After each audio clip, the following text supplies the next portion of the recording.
Saya lanjutkan seri kedua, genetalia interna, yang membahas tentang tuba falopi.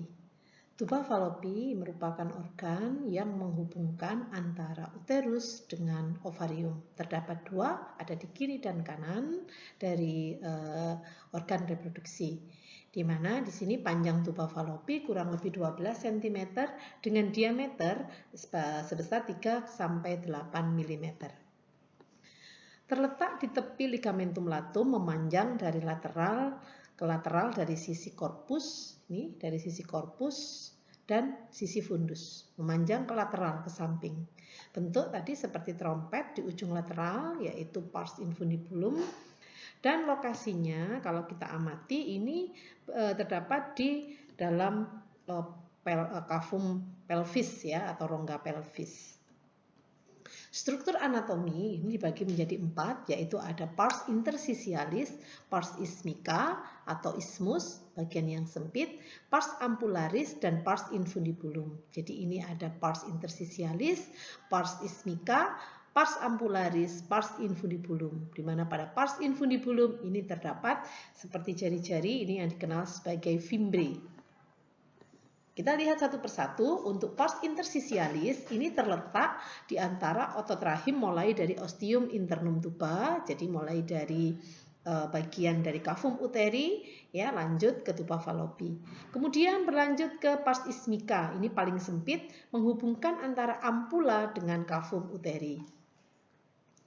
Pars ampullaris, bagian paling luas. Ini pars ampullaris, ini bagian paling luas yang biasanya tempat terjadinya fertilisasi. Kemudian ada pars infundibulum. Pars infundibulum ini adalah bagian yang berbentuk seperti corong dekat dengan ovarium. Ini ovarium, tempat di mana fimbre menempel seperti jari-jari tadi fimbre. Ya, fungsi dari fimbre ini adalah untuk menangkap ovum pada saat terjadinya ovulasi atau yang kita kenal sebagai ovum pickup mechanism.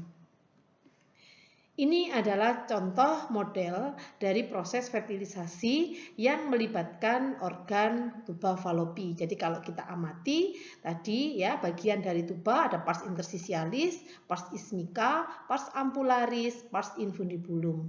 Ini ada jari-jari jadi yang dinamakan sebagai fimbre untuk menangkap pada saat ovulasi, ya, menangkap ovum pada saat keluar di ovulasi.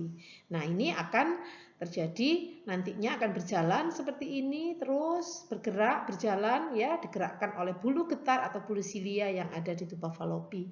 Nah, jika nanti ada sperma yang masuk, maka akan terjadi proses fertilisasi atau pembuahan terjadinya, yaitu di bagian ampula tuba. Ya, nanti akan berjalan hari pertama, hari kedua, ketiga, dan keempat. Ini akan menjadi proses pembelahan sampai nantinya siap untuk proses implantasi, yaitu di endometrium di cavum uteri itu.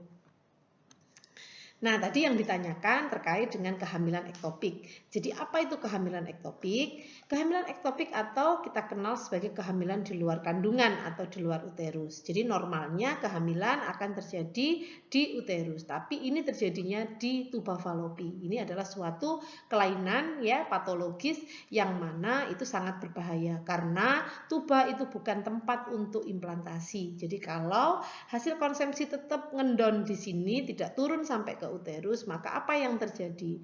Kita ingat bahwa diameter tuba falopi hanya 3-8 mm. Maka hasil fertilisasi itu akan terus membesar. Maka apa yang terjadi ini bisa robek, pecah, terjadilah robekan.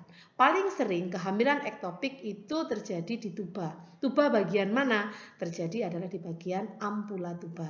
Ya, ini. Jadi di ampula tuba paling sering, kemudian ini second most common yaitu di ismus, dan di interstisial ini juga bisa terjadi tapi jarang. Ya, ini jadi paling sering memang kehamilan ektopik terjadinya adalah di tuba, sekitar 95-97%. Sisanya sekitar 5 sampai dengan 3-5% itu bisa terjadi di ovarium, bisa juga terjadi di serviks. Tuh. Ini normalnya, normal pregnancy terjadinya adalah implantasi terjadi di endometrium, dalam hal ini di cavum uteri, tapi kalau tidak normal dia akan terjadi di tuba falopi. Baik, Untuk struktur histologi dari tuba falopi sendiri, kalau kita amati, ini adalah gambar ya. Jadi pewarnaan dari tuba falopi akan nampak seperti ini. Yang kuning-kuning itu adalah rambut silia atau rambut getar, di mana itu nanti yang akan mengantarkan atau menggiring seperti itu ya ovum supaya bisa berjalan menuju ke kavum uteri ini. Jadi dibungkus oleh epitel kolumnar dengan silia atau rambut getar yang panjang pada permukaan selnya. Ini diperbesar sekian kali ini ya. Di mana silia ini secara konsisten akan bergerak menyapu ya. Jadi dia akan bergerak seperti itu ya secara simultan ya, itu ke arah uterus untuk memfasilitasi pergerakan sigot. Sigot itu adalah hasil fertilisasi ovum yang sudah dibuahi oleh sperma. Ya. Kenapa? Karena sigot ini non motil. Non motil artinya dia tidak bisa bergerak. Maka untuk bergerak dia perlu didorong seperti itu sampai ke kavum uteri. Nah, permasalahan kenapa terjadi kehamilan ektopik itu biasanya ada permasalahan di rambut silia ataupun mungkin ada luka atau parut yang terjadi di tuba falopi sehingga tidak bisa lancar pergerakannya. Akhirnya tetap saja dia ada di situ, tidak segera bergeser ke kavum uteri. Ini tadi yang saya sampaikan ya, ada kerusakan pada silia, tidak mau bergerak, terjadilah kehamilan ektopik. Ini struktur histologi juga ya, jadi masih bagian dari tuba falopi. Ini ada dibagi menjadi 3, ada tunika mucosa, tunika muscularis, dan tunika serosa.